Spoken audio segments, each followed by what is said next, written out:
Chester, very good to have you on here, sir. Thank you so much. No problem. Yeah, thanks for having me. Yeah. Looking back on your earliest recollection of music and what you enjoyed, what were some very early artists that really piqued your interest in music, if you could recall some? And if not, no worries. We'll use AI to fill in some of the blanks. Yeah, I mean, I sort of came up in a musical family. Like my mother is a singer songwriter, plays guitar, writes music, sings, plays piano, and my both my her mother and her grandmother were very musical. Like her grandmother was a concert pianist, and my dad didn't really play an instrument, but was a massive fan of of all kinds of music. So there was always music in the house growing up, and just always CDs playing. Like I was dancing around the living room when I was a kid to all sorts of different stuff. But when I started to really connect with things as maybe someone that was actually playing an instrument, I feel like I was more towards elementary, high school. Got into like classic rock, like the Who and Zeppelin and all those types of things. And then high school really just blew everything open. Like started listening to jazz and basically every every other genre. Were you playing bass by that point? I started on piano, so I took piano lessons from maybe age 4 or 5 until about 17, Wow. and I picked up bass. I think I first tried it, like I got an old one for my aunt or something when I was about 12 or 13. And I was sort of simultaneously doing upright bass, doing classical music, and then also just fooling around on electric bass. Were you instantly enthralled with the bass, or did it kind of take some time to get out of what you were doing with piano and in moving into the bass realm? Um, I think I became more enthralled with it when I started actually being able to play with other people, and that took until I was about 14, and actually met a few friends that played in different groups with each other and like jammed in each other's basements and stuff. Until that point, it was really just me at home, trying to learn stuff, and then also doing some camps where I would play, classical music in a small ensemble. But that's not really the same as jamming in a rock band. I think it's the same. I think it's there's Yeah, pretty a lot of I a guess lot it of is the same, but just hundreds of years removed.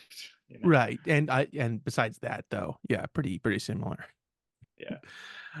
If it weren't for bass, do you think that you would have just kept on with the piano? Do you think that that would be the secondary choice?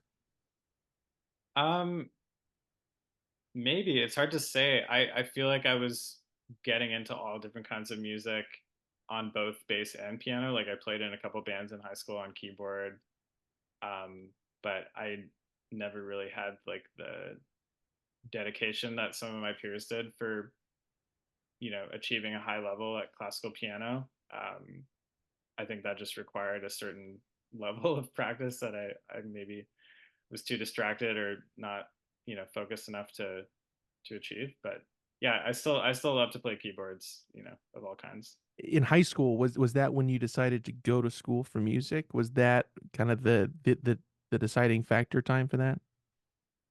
Yeah, so I went to a school in Ottawa, Canada. But where are you based, by the way? I'm in California. I'm in Orange Oh, County. nice. Okay. Yeah, yeah. Yeah, so I grew up in Ottawa, Canada, and went to an arts high school there, and they had programs for dance, drama, visual art, photography, writing, like music, Not many all different paths. stuff. Yeah. Yeah. So I did yeah, I ended up in the music program there. And it was the mainstream was sort of classical music still, but there were all these other opportunities there for jamming with other people and joining other ensembles like jazz band and auditioning for to perform in the assemblies and stuff like that. So it was a very very that was like when my real kind of musical journey went to the next level. Yeah, and you went to Humbar? Am I saying that right? Humbar College? Humber Humber. College in Toronto. Humber. Yeah. Yeah, like after grade 12, just ended up kind of looking around at what I was interested in and what my marks were in every subject, and they were terrible. uh, Apart from music, so I ended up auditioning to a bunch of different music schools, and Humber was one of the ones that accepted me. So that's where I went. Looking back on your time at that school, do you feel like you received knowledge or some lessons that you wouldn't have been able to receive outside of attending the school? Or do you feel like eventually you would have came across whatever you picked up there elsewhere? That's a good question. I mean, that's honestly really hard to answer because well, first of all, I only went there for a year and a half. I should clarify. I A dropped out good before tenure, a good graduating. tenure. Yeah. Yeah. But regardless of that, I think there were some valuable things that I learned, and as I get older, it's much easier to see that. But I think the most valuable thing by far was just the community and meeting, hundreds of other kids that were very passionate about their instruments or their voice or whatever they were doing musically. And a lot of those people I still play with to this day, including my bandmates. And we're always running into people all over that went to school with one of us or knows someone from that time. And it seems to be like, I think that's the real strength of an institution like that, more so than I would say there are certain like private teachers that I had that really made an impact on me, but some of the classes themselves were a little like they could have been altered a bit. I just think it's really difficult to structure a curriculum around something like music or any really artistic or creative field. Like Right, there's always going definitely. to be people are always going to think that it could be different or that you could be focusing on different things or whatever. But yeah, overall, it was a good experience. Now you were in the jazz program there, right? Yeah, they just call it like a I forget the actual name of the degree. It was mostly focused on jazz, although there were other things too. Do you feel like jazz as a genre has had the largest effect on how you approach music? I think so. Yeah, I mean, I think just dabbling in that realm of studying masters from the past and trying to pick up what they did and really just studying stuff like that is probably pretty unique to jazz, I would say. Like, other genres are a bit more about like, oh, I love this band from back in the day, or I love this album, or but just really like learning note for note what other players have done and kind of like trying to teach that whole style. I feel like, yeah, it definitely made a big impact on me. And then that's kind of the lens that maybe you can see other genres through in a way. Yeah, it was during that time in college that you met Matthew Tav Tavares. Am I saying that? Right. Yeah. Yeah. Yeah. Tavares and Alexander Sowinski Yep. Yep. nailed both of those. Who you eventually formed Bad Bad Not Good with, right? Hmm. Yeah. Where did the name stem from? Where did that name Bad Bad Not Good stem from? That was actually so Matt and another friend of his had a YouTube channel called that, and they were putting up their own like skits and different videos on it. And that's where we ended up uploading our first recording video jam. So that it really just kind of fell into place like that. Did you feel like the three of you shared the same interests in music for the most part? Yeah, I mean, there's a lot of similarities. I think we were all deeply into hip hop and all kinds of genres and sort of thinking about maybe how to approach more modern songs through the lens of like how you might play a jazz standard. That's kind of like that was our initial spark, I guess, and we just ended up playing a bunch of random stuff and seeing how it went. Um, but yeah, no, both very, and now our latest band member Leland in our current lineup is everyone in the band is a very deep well of musical knowledge and inspiration. In terms of influences outside of jazz. Would you say that hip hop is also another has made another huge impact on you? Yeah, absolutely. And I think parallel to me learning bass and stuff like that, I also picked up making beats when I was maybe 13 or 14. So I just started going through my dad's record collection and using this crappy USB turntable that he had and sampling stuff directly into Apple GarageBand. And then just trying to emulate producers that I loved at the time and still do, like, Ninth Wonder, DJ Premier, Alchemist, like everyone in that world. So that was really like a big, I was simultaneously doing that and kind of playing bass, and then really bass just became more, you know, more the thing I was spending the most time on. What was collaborating with Tyler the Creator early on like for you? What was that like for you with Bad Bad Not Good? And that was and that was, I mean, pretty early on with the band, right? Yeah, I mean, this was like 2011, 2012. So just 2 years ago now, as at the Yeah, time of this recording. yeah. No, that was, I mean, that was right after kind of the initial wave of Odd Future starting out and kind of making noise online. And Maddie and Alex were both super into it and like kind of put me on to what they were doing, and it was just super exciting music and really felt like a cool movement. And yeah, just seeing them do a couple of those early shows in Toronto was amazing, and being able to meet Tyler was really cool. And obviously really grateful for him putting us on early on, and to see what he's done, especially in the last few years, has been amazing. Yeah, that's really incredible. Do you feel like that was a huge step for the band? We had no sort of plan to what we were doing. We just threw a few things up on YouTube um, that Maddie had recorded and his friend had filmed, and we just, we were doing that. And Alex was tagging Tyler on Twitter of these covers that we did, and he ended up reposting it, and then that's basically like how thousands of different people came to listen to that video. That's So yeah, it was fantastic. a big spark moment for sure. Do you feel like that session really embodied the ethos of the band, especially at that point, kind of blending these two genres together? Yeah, I mean, I think at that point for sure, it was like we barely started. It's funny to look at those things now because I feel like a completely different person, and just what we do musically, I think is, has definitely a lot of the same elements, but it feels pretty different. That session with Tyler the Creator was around the same time that the first album BBNG came out, roughly, right? Yeah, yeah, exactly. Like these things were all within a few months of each other. Wow.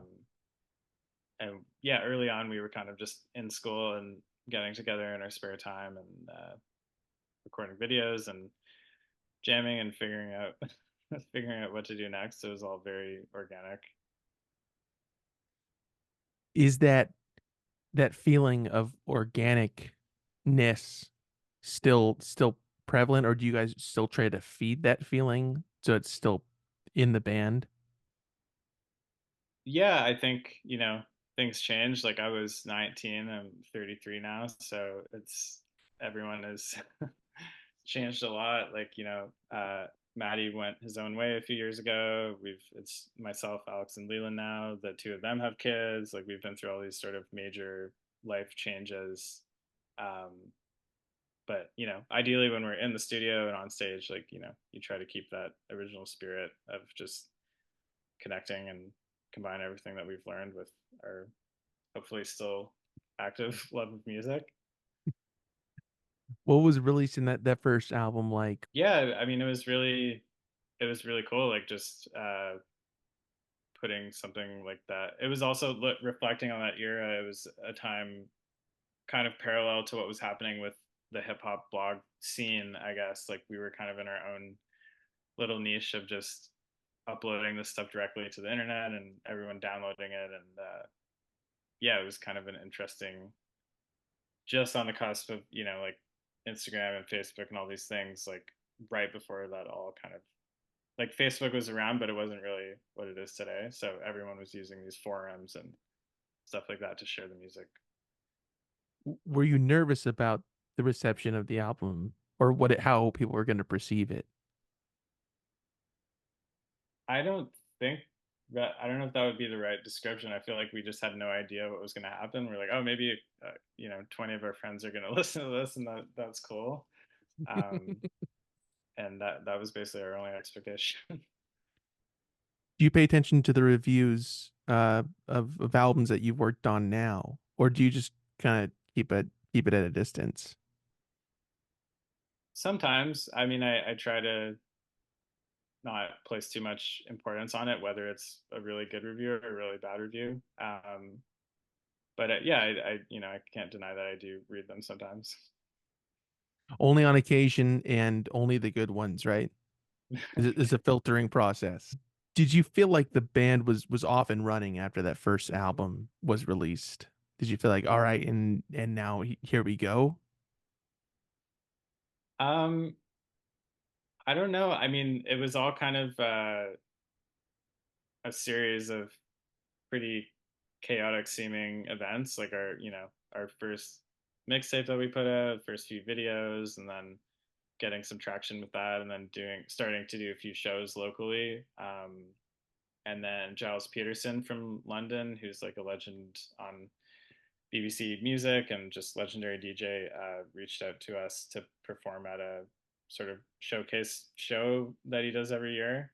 Um, so that was our first show outside of our hometown. Was getting on a flight to London, and you know, the Yeah, middle of my second keeping year of keeping it in college, close and proximity. so that was yeah, that was a big turning point for sure. Of just being like, oh wow, you know, people are listening to what we're doing thousands of miles away, and yeah, ever since then we've just been going through peaks and valleys of kind of traveling a lot, and that was really the first like I guess touring gig that we did. Yeah, Well, I mean, that's a pretty good jumping off point.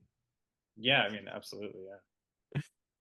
How do you feel when you hear songs not only from that first album but just from previous releases now? How does that it does I mean, does it bring you back to like, oh, I remember when we wrote that or we're working on that or whatever it may be? Yeah, yeah, for sure. It's like hard, especially the really old stuff. It's hard to put yourself in that frame of mind again, and not judge it from your my modern kind of like my current tastes and how I like to think I've evolved as a player and, and stuff. But it's cool to listen to. It's really like yeah, I'm still proud of it, even though it's like I do criticize it. Do you feel like you would approach certain songs differently now as opposed to when they're originally put together? I try not to think like that because everything is sort of ideally everything is just a capturing of where you're at in that time. And Yeah, I yeah. think you're always going to look back at a certain point. You just have to say, okay, this is done for now, and I'm going to put it out and then move on to the next thing. Right.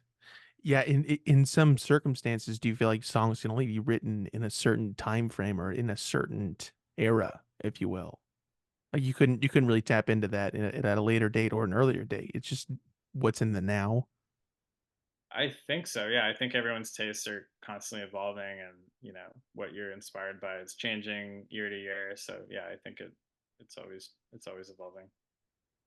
Do you approach composition the same way now as you did with previous releases or even when the band started? Or is there still like elements maybe that you pull from those that are kind of the base of where you're coming from now?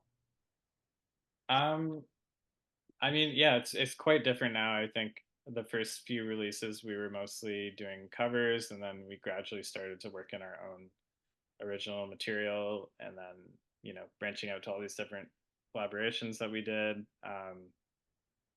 Yeah, I feel like we and in the last few years is the first time that we've been individually coming up with ideas and then bringing it to the group, to the larger group. Um, so all those things kind of lead to to new ways of working.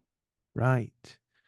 Do you prefer to have sort of a mix of both working by yourself and collaborating with others while working at an idea? Uh, Depends on what it is, but yeah, I like both. I mean, I think the patience and sort of like indulgence that you would give yourself just coming up with a riff or something is very different than coming up with something in front of your bandmates or someone else. Um, so you know, it's good to do both, I think. Yeah, a healthy mix, Hmm. perhaps. You play stand-up electric and synth bass here and there, correct? Yeah, yeah, mostly electric bass, but I do still have my upright, and I like to play it sometimes, although I'm not really warmed up on it. Do you feel like each of those instruments kind of lends a different sound to an idea? Or do you receive something different if you were to take the same idea and place it in all three categories? No, it's yeah, it's very different for sure.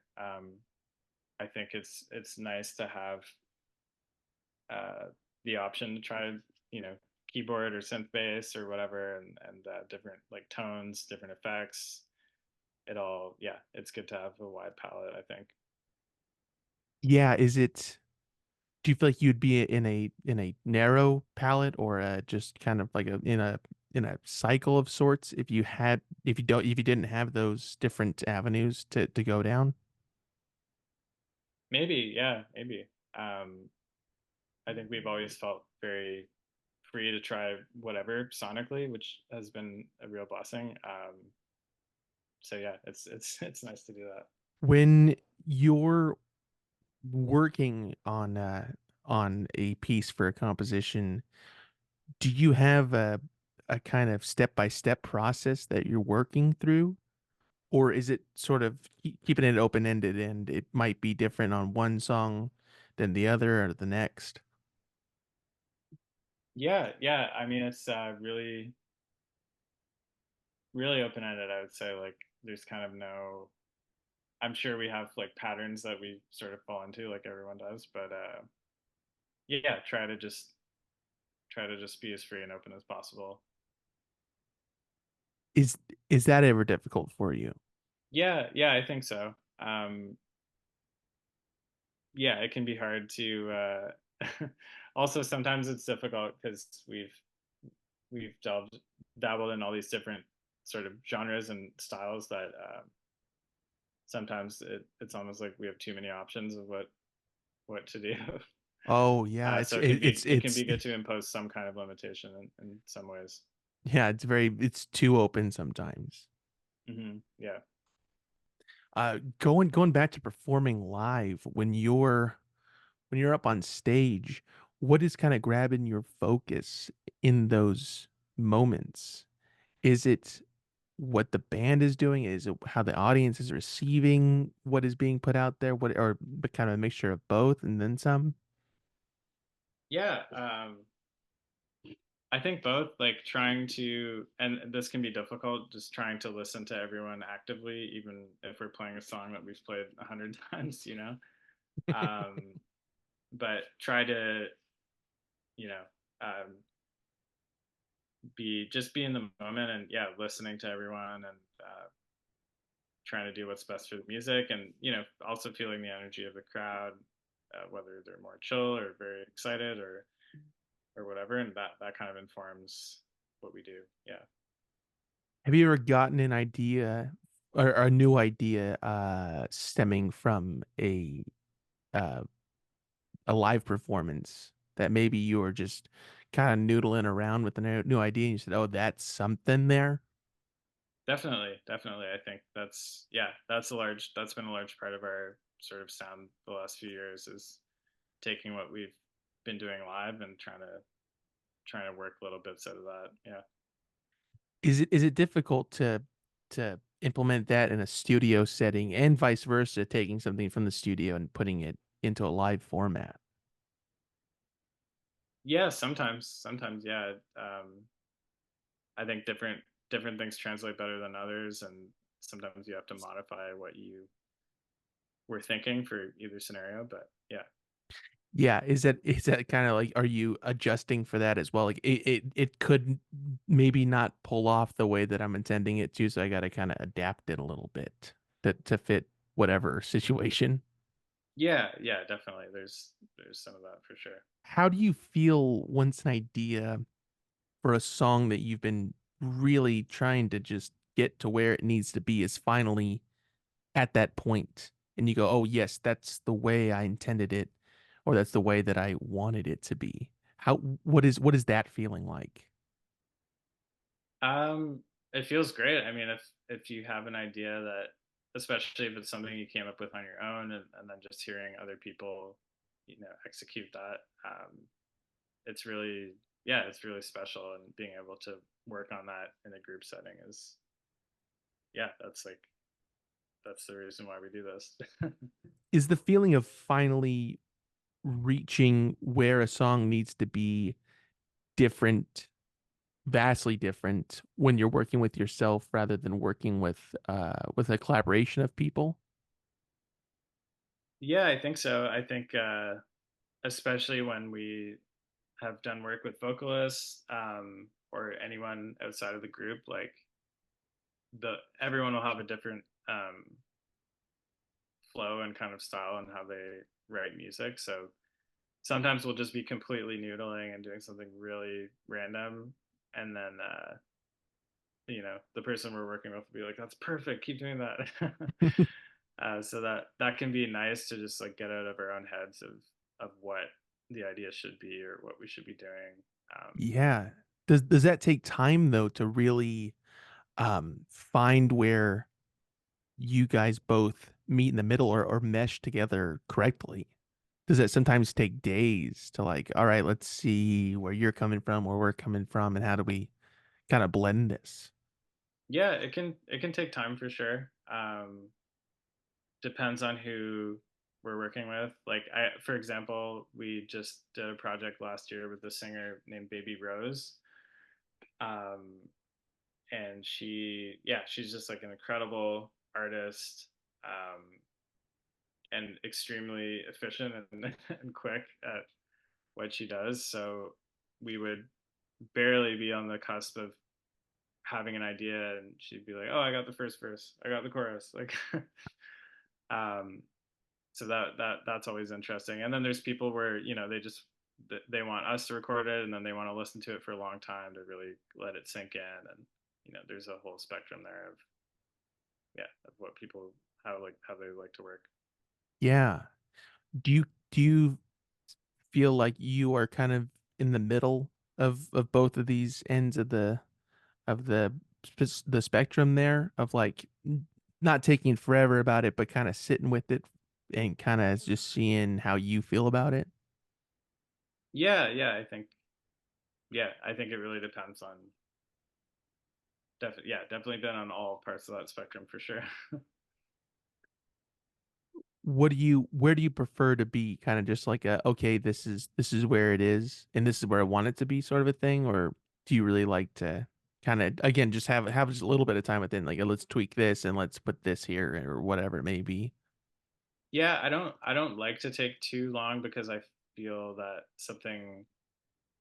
the energy kind of fades in a different way. And sometimes you need to take a long time if it's a very complex idea or it's just taking a while to really get going. But yeah, I generally like to, once all the parts are kind of there, like try to just solidify everything and not debate everything too much. Yeah, there's maybe a shelf life in Mm, in some of a sense. I think so. Yeah, I think so. Once it's recorded though, once it's finally down the way it needs to be recorded, is that like okay, now it can just exist and I can hear it for however many times I need to hear it because it's just that's it's set in stone. Yeah, yeah. I mean, I do find it difficult to listen to our own music. Like I don't love doing that after it comes out, just because I've heard it 8 million times before, and then through the mixing process and everything, just tweaking all these little things. It can be hard to go back, but when it's been some time, generally I can revisit it and like appreciate the things that I love about it. Right, but there needs to be like a points of stepping away from it and some time.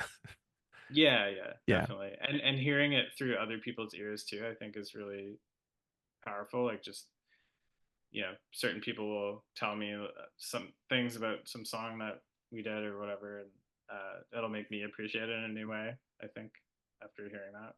Yeah.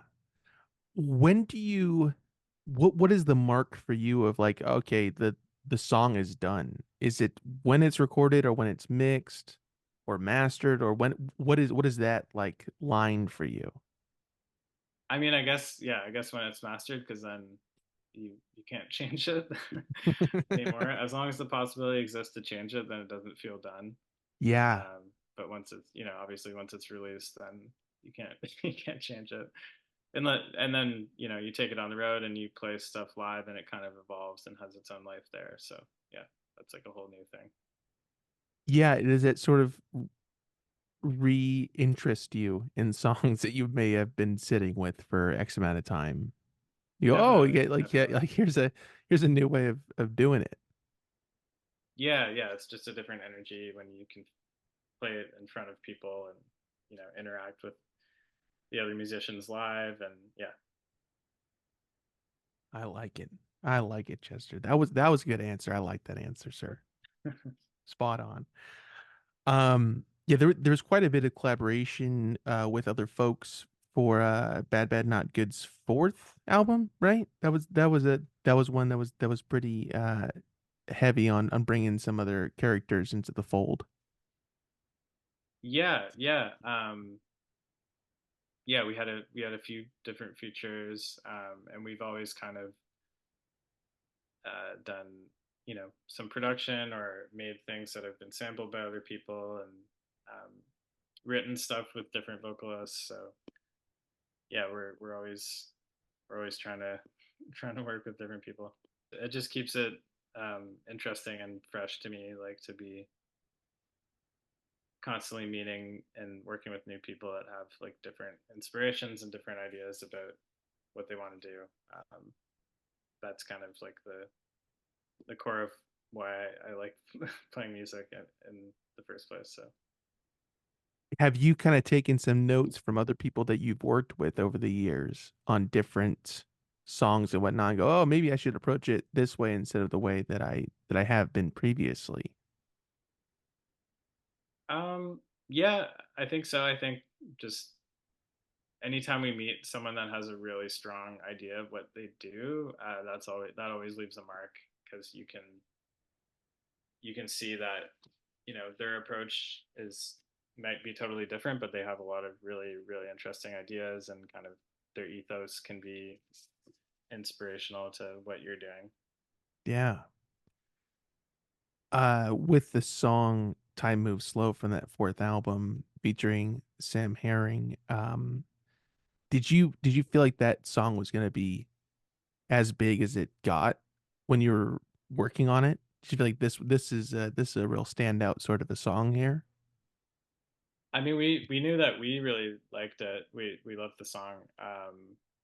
And Sam, that was kind of like our first time, uh, you know, meeting him and being in the studio and just seeing how he worked and how he wrote. That was really cool. But The yeah, first no, time that's I mean that's such a thing to put out the very first time of yeah, getting together. yeah, yeah. Well, we had done like a remix for Future Islands, and then I trying to remember the exact timeline, but I guess it was the next year. Um, we ended up meeting him in our studio and writing a few things, and one of those was Time Move Slow. But thanks to all the kids on TikTok for I guess repopularizing it a few years ago. Yeah. Um, Yeah, it so that was definitely really funny. caught some more traction there in later years. I mean, I remember it being pretty popular and then it really blew up later on. Yeah, yeah, yeah. Shout out to Beno 3000. He like basically sampled it and then made that kind of like trend on TikTok with the Adult Swim bumpers, or those like little videos with the logo. Right. um, yeah, it's like younger people, like my little brother and stuff, were sending me stuff like, "Hey, did you guys know your song is in all these videos?" It was funny. That's, I mean, that must be an amazing thing to for that to have a new life. And it's funny because what you mentioned earlier, it's like, you guys were kind of at the genesis of these new social media platforms coming into play as the band started, and then just to have a huge hit on something that came after the band was created is incredible. Yeah, yeah, it's interesting for sure. Yeah. Um, it's a weird, like, it's you can never really tell when, even though like a lot of major labels like to think that they can engineer you know like a trendy song on social media, and like a bunch of people are sitting in focus groups like trying to figure that out. I feel like, and to a certain extent, I guess you can pay for that, but it's funny just seeing like random songs from 40 years ago or whatever blow up, and for no apparent reason. Right. It is interesting when you hear some sort of like, oh, that's clearly inspired by this song.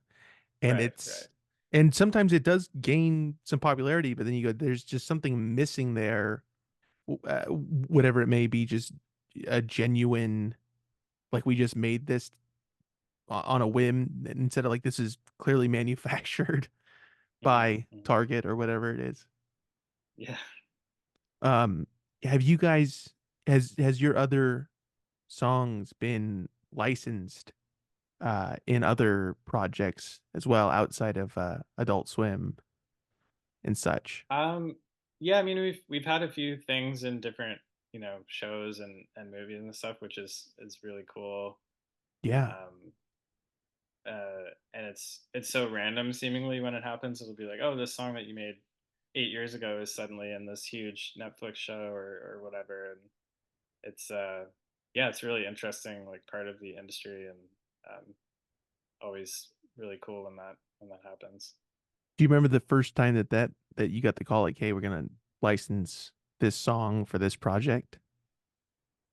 Or is there one that stands out to you?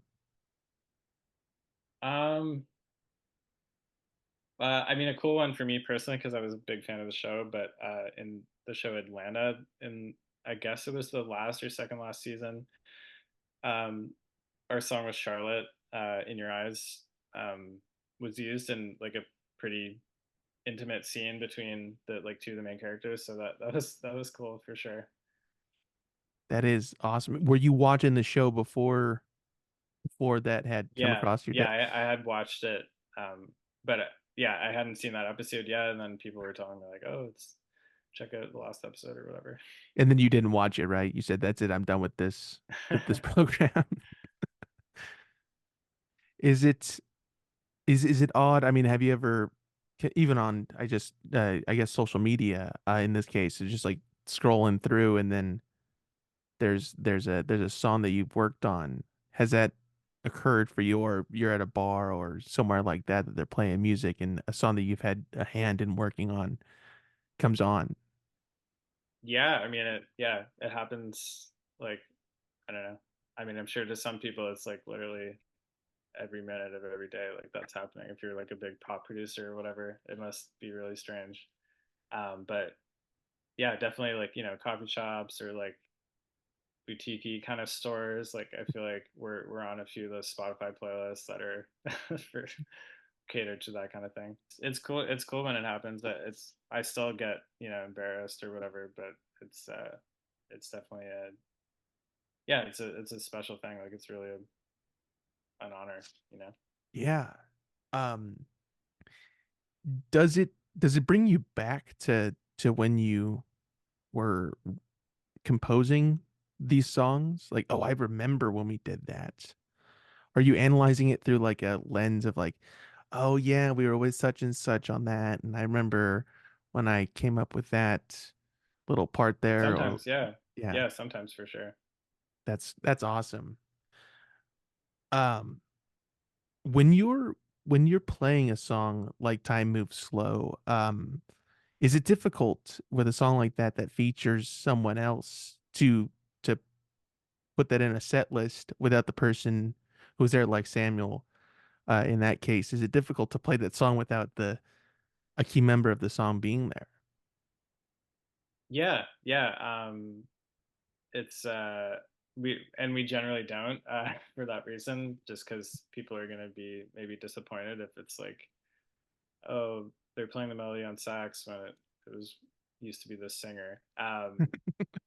But when we have the opportunity to play with vocalists, or any of, like, whether it's Sam or Charlotte or Rose or anyone that we've gotten to work with, um, we do like to work that in for sure, and it's always really special.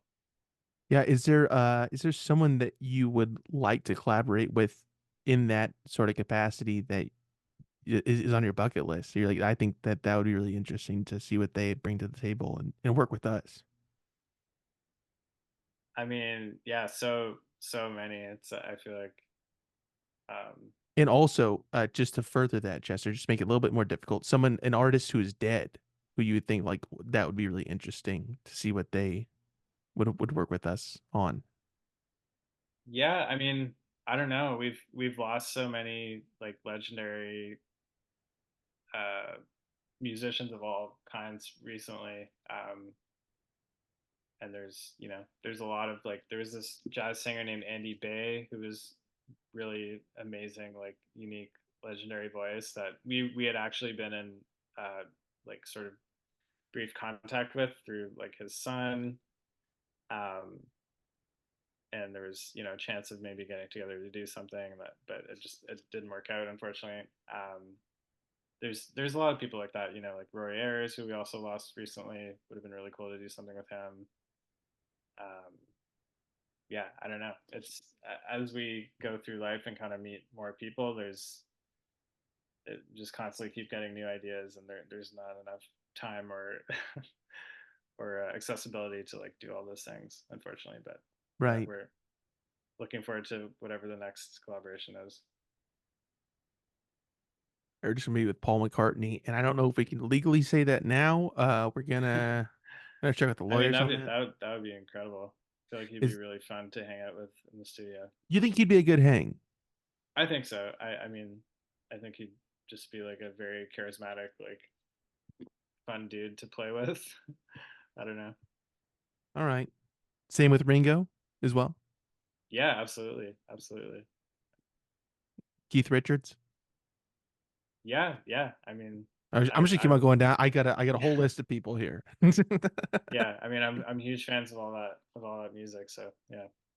All right. I believe you. I do, Chester. You've also worked with some other notable artists, including Drake and Kendrick Lamar. Do you enjoy collaborating with artists when it's on kind of the flip side that you're kind of collaborating with them on one or two songs and kind of being brought into the fold of their camp, if you will? Yeah. Well, so in both of those instances, uh, it was like a sample that was used of something that we did and got kind of made into the songs by the various producers. And that's another really like cool and kind of sometimes like crazy element of the industry, where some little 4 bar loop you might have done a few years ago gets turned into a completely like just gets completely um, taken to a next level and made into a whole song. So yeah, that's always really cool when that happens as well. When you are brought into to compose something, though, for another person, are you going in there with a blank slate? Or are you coming in there with like maybe I'll use these like four ideas and then kind of try to mesh them in with whatever else somebody else has? Yeah, I think different people have different stuff that they're looking for. So if we're actually going into the studio physically with a producer or someone, they'll usually have a bunch of ideas that to throw out for us to riff on. Um, and then yeah, sometimes it's just making stuff totally on our own and sending it around and seeing what people are interested in or not. Do you enjoy when someone picks up on something that you created and you're like, whoa, okay, all right, I see where you're going with this, and we have never thought about using it in this context, sort of a thing. Kind of like going back Absolutely, yeah. to the 4 bar thing that you mentioned previously. Yeah, absolutely. I think maybe that's because I am such a fan of, that like beat makers and hip hop music in general, and just the concept of using something in a totally new way um, really appeals to me, and that it's directly led to me checking out all different kinds of genres and artists, because I'll hear something on, when I was a kid, I'll hear something on a Tribe Called Quest record or a Jay-Z record or whatever it is, and then delve into that whole discography of that artist that was sampled. And I just think it's a really cool, yeah, it's just a really magical thing. Right. Are there certain albums that you really enjoyed early on in your teenage years, 14 through 17, specifically when you started playing the bass and whatnot and getting involved in music yourself? Is there some that really stuck out to you that still stick out to you now? Yeah, I mean, I guess in terms of playing bass, for sure, like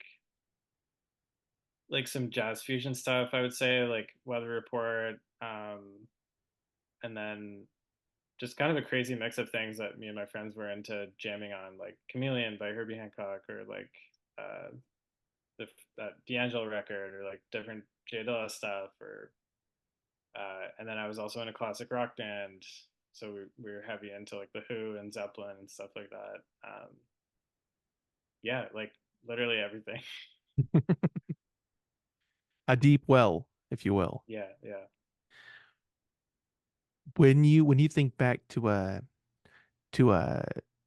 artist that you wish you could have seen live performing whatever your favorite song or album is, who is on that list? Who is on that short list for you? Maybe Miles Davis or whoever it may be. Yeah, I mean, I I was I was fortunate enough to see the Wayne Shorter quartet in, I guess I guess it was 2011. I was in my first year, um, and he's since passed on, and that was one of the best shows I've ever seen in my entire life, and I don't think I'll ever see something that musical again. Uh, so moments like that stick with me, where it's like, wow, I was lucky enough to see this person play before they left this earth. That's really cool. And I actually did get the chance to see Jill Scott Heron when I was quite young, like in Ottawa at a jazz festival. That was really amazing as well. Um, yeah, all different kinds of people. Charles Bradley, like those concerts really stick with me. Do you hope to have that sort of impact on a kid that goes to your show? Like, oh, well, I remember seeing Bad Bad Not Good live, and that really resonated with me when I was this age or whatever, or this album in particular really stood out to me. That sort of a thing. Yeah, I mean that would be really special. And there, whenever someone comes up to me and says like, "Hey, this song or this concert or this whatever thing that you did like really made an emotional impact on me," that's really, yeah, it's hard to explain like how I feel about that. It's like a huge honor. And it's hard to like, because sometimes my initial reaction is like, well, don't you know about all these other amazing artists that are like doing all this better stuff, like but if you like separate yourself from it and just look at it, objectively, it's like a really really special moment. And it means, yeah, it means the world. Right. Yeah. I would wager that's also important, Chester. I think you got a good point there.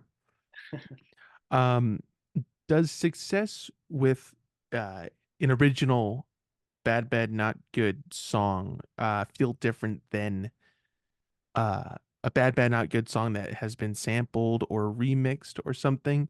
Are those in two sort of different camps? Like, yes, Kendrick Lamar used our song in his own song, but also we did this song and people really gravitate towards this, and it's just us working on this track. Is there some separation between those two?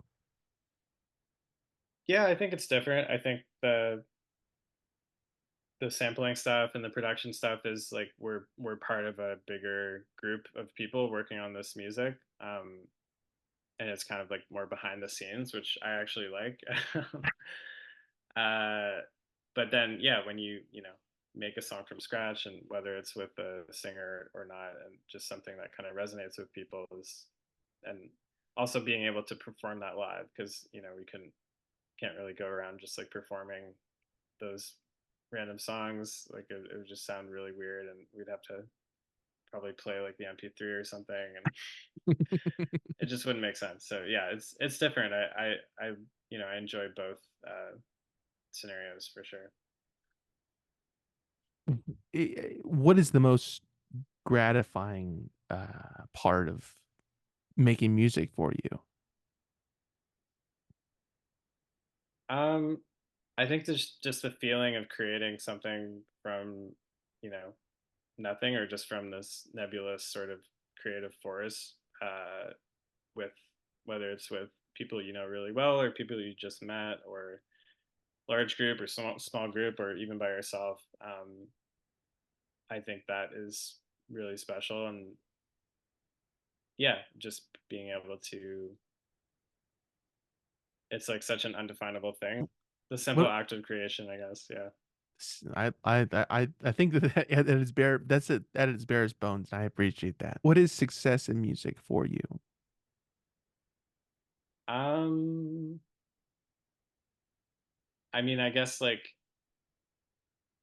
just creating stuff that you enjoy, and the whether like that your group enjoys, or the people that you're making it with, and then by extension, hopefully other people listen to it and enjoy it as well. Um, and really, that's like you know, I get a successful career, in my opinion, would be like being able to, you know, pay your bills off of making music, which is like a position that we've been in for a few years now, which is, really amazing.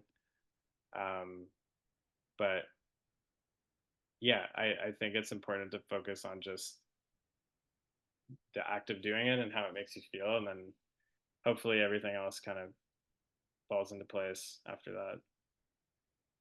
I think that's a perfect way to answer that question, Chester. I really appreciate it. Thank you so much. Yeah, no problem. And I really appreciate your time here today, Chester. I cannot thank you enough. But before I let you go, we got some promo to do here.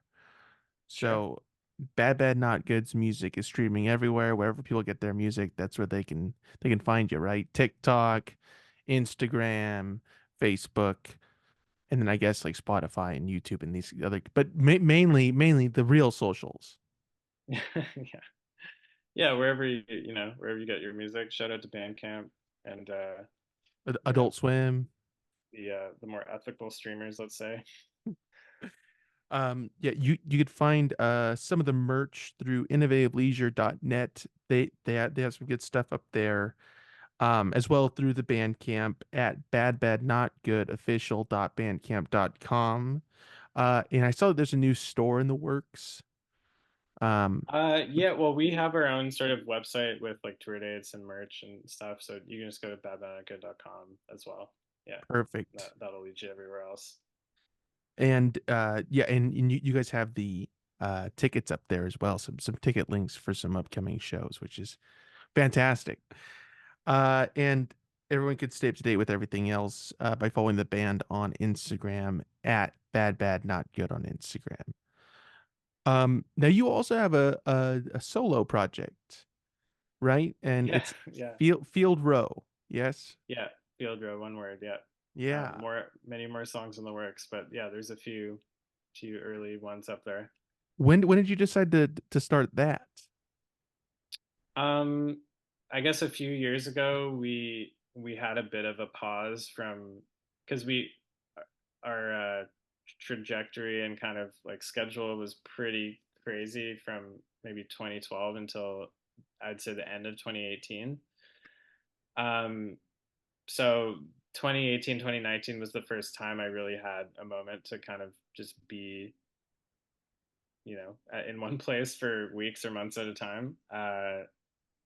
And yeah, from stemming from that, I got some like a tape machine and some little pieces of gear at my apartment and just started, yeah, writing some like lo-fi rock music. Lately, like the last year or so, I've been working on some more stuff with two of my friends here in Toronto, and we're, yeah, hopefully going to record some things very soon. Very cool. And it's mainly just you, and you're kind of collaborating with different people on this. Yeah, it's like I'm mostly writing the songs, and then I've brought my two friends in to kind of bring them to life, um, and just sort of reconnect. Like these are people that I've known since high school, and they're amazing musicians and people. So it's been really fun. Does it feel different from Bad Bad Not Good, in a sense that you are heading this? Yeah, yeah, definitely very different, and it's difficult to to really get over some like internal mental blocks that I have about, especially because I'm singing and like writing the music. So writing lyrics and learning how to get used to my voice and improve that has been a journey for sure. Is has it been difficult, or is it pretty natural for you the way that going from piano to bass and now into this new realm has been, or is it a little bit different? I wouldn't say it's natural. It feels very good. Like it feels like a release of kind of some creative energy and kind of just like emotions that uh, are coming out through the music. But it's definitely it's a work in progress for sure. Like I can. It's nice to have something really concrete to practice and work on like that. I like what I'm hearing. But Sweet, more thanks. more stuff on the way, on the horizon. Yeah, yeah. Hopefully in the next couple months. Yeah. Right on. Okay, so coming soon. And what's out right now is just through the Bandcamp, right? Yeah, Bandcamp. It's on like streamers too. Just Okay, kind of cool. like self-released it. Yeah. Right on. Well, the Bandcamp is fieldrow.bandcamp.com, so you can go and support that there. And you'll be posting about these new upcoming tracks that you've been working on, right? Yeah, yeah, yeah. You can check. I have an Instagram. It's just Chester Hansen Music. Yeah. There's some good stuff up there. Do we have anything else to promote before we cut you loose? No, yeah. I mean, the band has some shows coming up, and we have a number of projects in the works that are hopefully gonna see the light of day in the next 6 months to a year. So yeah, there's always a lot going on. Be Yeah. sure to stay up to date with all of that. And Chester, thank you so much for coming on here once again. Yeah, of course, no problem. Appreciate you. I appreciate you. And I'm gonna stop recording this, and I'll talk to you in a minute, okay? Cool. Sounds All great. all right.